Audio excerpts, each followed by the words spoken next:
Hey, what's going on, guys? REM3 here, back again, doing a quick DIY type of video showing you how to install a lug conversion kit on an E46 M3. This applies to Mini and BMW. I'm not sure if Volkswagen and Audi have studs or not, but I know for sure it's BMW or Mini. If your car doesn't have studs, I mean, it pretty much applies to any car manufacturer that doesn't have studs from factory. This applies to. But basically, very simple. The thing you need is a thread locker. Red or blue works. Loctite, JB Weld, whatever you want to use, it's fine. I'm using blue in this video, but you can use red as well. Your studs and nuts, obviously, torque wrench, some wrenches, hammer, mallet, breaker bar, all of that. There's a lot of different techniques to do it, but this is my technique, and I felt it works the best, so I'm going to show it off to you guys here. But basically, to start, you're going to want to clean all of your threads with brake cleaner. You're going to want to do the threads on the actual hub and on the stud as well, and you want to wipe them down with a paper towel just to make sure there's no debris or oils or anything in the actual threads, so you can get a perfect bond with the thread locker that you are using. Next up, you're going to want to get your thread locker, red or blue, doesn't matter again. You're going to want to glob it on there and work it in. I work it in with the tip of the applicator, and I use quite a bit, but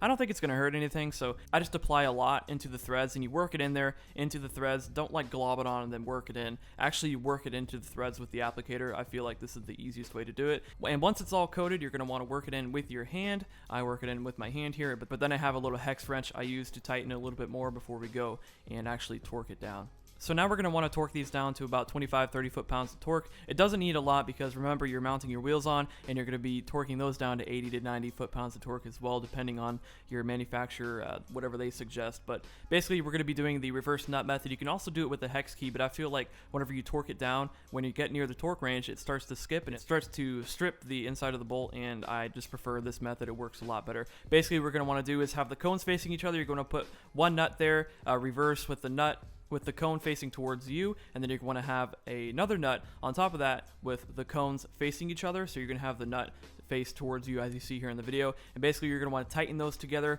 opposite direction, tighten them down like so. I use a torque wrench on this as well, because sometimes if you don't tighten it down enough, whenever you go to torque the nuts, it's just going to move the nuts. It's not going to move the actual stud, so you got to make sure it's nice and tight.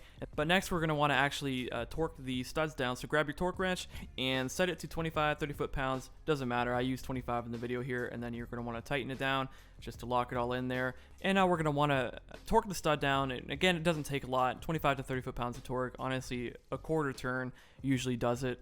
But basically, you will see here, you just put the socket onto the nut, and sometimes when you turn it, in this video here, the nut will start turning, but it won't take the stud with it. If that happens, just grab your wrench again and just tighten it together, and then after you do that, it'll take the stud with it. Again, a quarter turn until it clicks. I'm using a click torque wrench, and it just clicked, giving it another one or two little turns, quarter turns there to make sure it's locked in. And after you do that, you are pretty much complete with the whole torquing process. So now the final step is to remove the nuts from the stud without the stud moving. And to do this, I use a rubber mallet, but you can use a breaker bar or whatever. But basically, we're going to want to do the same setup as we did earlier, have the wrenches opposing each other, so one's going right, one's going left, so it's tightening against each other. But now we're going to do it the reverse angle of doing it left instead of right, and we're going to knock the nut loose there, and as you see, it'll just unscrew like normal, and you're complete. Your stud is now torqued down. You want to do it to all of them. But yeah, that's it.